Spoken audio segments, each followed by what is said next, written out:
আল্লাহ, তোমার ঘর তোমার মসজিদের মধ্যে দান করলো 5,000 টাকা। মাবুদ, মাবুদ, আমি জানি না তুমি সব জানো গো মাওলা।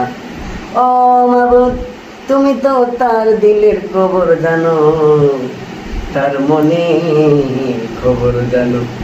কোন উদ্দেশ্য নিয়ে সে তোমার ঘরে দান করলো। মাবুদ,